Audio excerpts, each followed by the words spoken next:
وہ رب تھام لے تو کوئی چاہ کر بھی نہیں گرا سکتا۔ اللہ لا الہ الا هو الحی القیوم، اللہ وہ زندہ جاوید ہستی ہے جو نظام کائنات کو سنبھالے ہوئے ہے، حقیقت میں اس کے سوا کوئی خدا نہیں ہے۔ یا اللہ مجھے اس وقت سے خوف آتا ہے جب میں قبر میں رات گزاروں گا اور لوگوں کی یادوں سے بھلا دیا جاؤں گا۔ یا رب میرے لیے ایسے لوگ مقرر فرما جو میری موت کے بعد بھی مجھے دعائے مغفرت کے لیے یاد رکھے۔ ایسے لوگ جن کے لیے تو نے کہا ہے سورہ بقرہ میں، الذین یؤمنون بالغیب ویقیمون الصلاۃ ومما رزقناہم ینفقون، جو غیب پر ایمان لاتے ہیں، نماز قائم کرتے ہیں، جو رزق ہم نے ان کو دیا ہے اس میں سے خرچ کرتے ہیں۔ زندگی ایک دوسرے پر ذمہ داریاں ڈالنے کا نہیں، اپنی ذمہ داریاں ادا کرنے کا نام ہے۔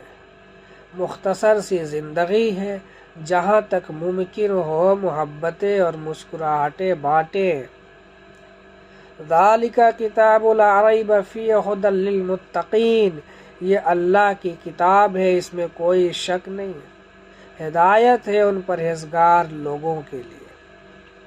حضرت علی نے فرمایا، اخلاق وہ چیز ہے جس کی قیمت کچھ نہیں دینی پڑتی، ہاں مگر اس سے ہر انسان خریدا جا سکتا ہے۔ خود کو کبھی کفن میں لپٹا تصور کیا ہے؟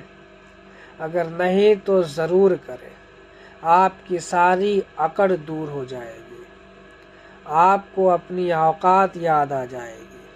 کفن میں لپٹے آپ کی لاش کو کچھ لوگ اندھیرے قبر میں رکھ دیں گے اور پھر مٹی ڈال کر گھروں کو لوٹ آئیں گے۔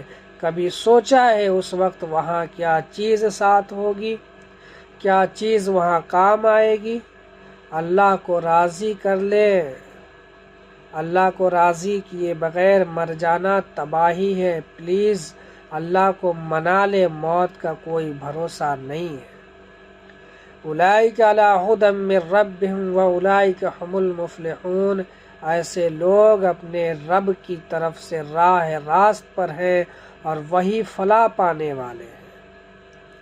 تم خوش قسمت ہو اگر تمہارے پاس کوئی ایسا شخص ہے، کوئی ایسا انسان ہے، یا تمہارا کوئی ہسبینڈ ہے جو تم سے پوچھتا ہے نماز کا حال کیسا ہے، نماز نہ پڑھنے سے تم سے ناراض ہو جاتا ہے۔ ظاہر کے لیے رب سے تعلق، اس سے محبت کیسی ہے؟ بتاؤ ذرا، کیا صدقہ کیا تم نے؟ قرآن پڑھنے کا ٹارگیٹ تھا وہ پورا کیا تم نے؟ ذرا یہ بھی تو بتاؤ، اپنے پیارے رب سے باتیں بھی کی ہو؟ مشکل میں جو پوچھے یہ بتاؤ اللہ نے کیا جواب دیا تمہیں؟ جو دعائیں دے کہ رب تمہیں اپنی محبت میں شدید کرے۔ تم خوش قسمت ہو گر کسی ایسے ساتھی سے جڑ گئے ہو، تم خوش قسمت ہو کہ ایمانی ساتھی دیے گئے۔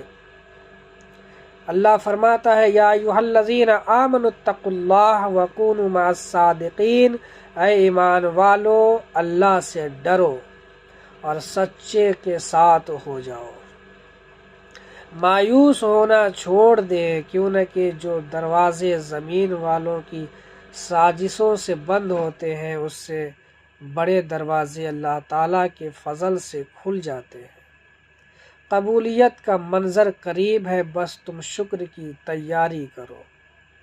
ان الذین کفروا سواء علیہم اانذرتہم ام لم تنذرہم لا یؤمنون، جن لوگوں نے ان باتوں کو تسلیم کرنے سے انکار کر دیا ان کے لیے یکساں ہے، خواہ تم انہیں خبردار کرو یا نہ کرو، بہرحال وہ ماننے والے نہیں ہیں۔ تمہارا صبر آزمایا جائے گا، تمہیں امتحان میں ڈالا جائے گا۔ اللہ کی محبت سستی نہیں ہے کہ ہر کوئی اس کو محسوس کر لے، دل مارنا پڑتا ہے۔ اپنے پیارے رب کی محبتیں محسوس کرنے کے لیے قربانیاں دینی پڑتی ہے۔ اللہ تو سب سے زیادہ قدردان ہے کہ جو چیز تم اس کے لیے قربان کرتے ہو وہ اس کے کئی گنا بڑھا کر تمہیں واپس کرتا ہے۔ اولئک لہم نصیب ما کسبوا واللہ سریع الحساب۔ ایسے لوگ اپنے کمائی کے مطابق دونوں جگہ حصہ پائیں گے اور اللہ کو حساب چکاتے کچھ دیر نہیں لگتی۔ دل کو مایوس مت ہونے دے، بس یقین رکھیں اللہ رب العزت کے فیصلوں پر۔ اگر دیر ہے تو یقیناً اسی میں خیر ہوگی، وہ رب دو جہاں تمہارے کام ایسے بنائے گا جیسے وہ کبھی بگڑے ہی نہ ہوں۔ دیکھنا ایک دن تم شکر کے سجدے میں ہوگے اور آنسوؤں سے تمہارا چہرہ اور جائے نماز بھیگ چکی ہوگی، تمہیں سمجھ نہیں آئے گا کس طرح اللہ رب العالمین کا شکر ادا کرو۔